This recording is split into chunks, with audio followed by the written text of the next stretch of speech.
Surprise plan చేశాను అత్తయ్యగారు. ప్రతి ఒక్కరి జీవితంలో మర్చిపోలేని, రుణం తీర్చుకోలేని అందమైన బంధం అమ్మా నాన్న. కన్నవాళ్లు మనతో ఉన్నా లేకపోయినా వాళ్ళు ఈ జన్మనిచ్చినందుకు వాళ్ల రుణం తీర్చుకోవాలి. అసలు చిన్నప్పటినుంచే అమ్మా నాన్నల్ని చూడకపోతే ఆ మనిషి ఇంకెంత బాధపడుతుంది. నా భార్య బయటికి చెప్పకపోవచ్చు, కాని తన మనసులో ఎంత బాధ ఉంటుందో నాకు మాత్రమే తెలుసు. అందుకే తన పుట్టినరోజు కానుగ్గా తన పుట్టుకకి కారణమైన కన్నవాళ్ళని బహుమతిగా నా భార్యకి ఇవ్వాలనుకుంటున్నాను. కన్నవాళ్ళెవరు బావగారు? ఎక్కడున్నారు?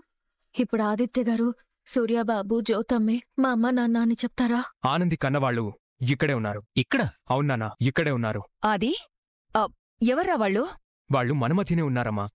నా భార్య చెయ్యి పట్టుకుని నేనే స్వయంగా వాళ్ల దగ్గరికెళ్ళి నా భార్య చేతుల్ని వాళ్ల చేతుల్లో పెట్టి, ఇదిగో మీరు చిన్నప్పుడు వదిలేసిన చెయ్యి అని చెప్తాను. బిడ్డ చాలా ఎగ్జైట్మెంట్గా ఉందన్నయ్య.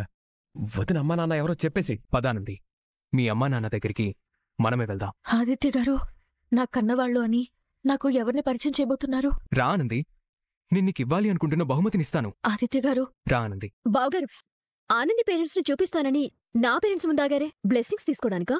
అవును జీవన, పుట్టినరోజునాడు బిడ్డల్ని కన్నవాళ్లు దీవించాలి. అందుకే తీసుకొచ్చాను. అత్తయ్యగారు, మావయ్యగారు, మీరు మీ కన్న కూతురైన ఆనందిని దీవించండి.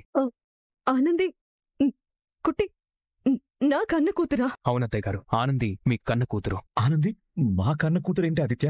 మాకున్నది ఒకే ఒక కూతురు, తను జీవన. ఈ జీవన మీ జీవన కాదు, ఈ ఆనందియే జీవన, మీ కన్న కూతురు. బావగారు, ఏం మాట్లాడుతున్నారు మీరు? ఆనంద్ జీవనైతే మరి నేనెవన్ని?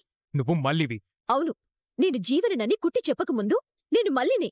నువ్వు జీవన అని చెప్పిన తర్వాత కూడా నువ్వు మల్లివే. అది నీకు ఇప్పుడే నిరూపిస్తాను. ఆనంది, నువ్వు మీ జ్యోతమ్మ మీద ఓటేసి చెప్పు. మీ జ్యోతమ్మే కదా నీ కన్న తల్లి.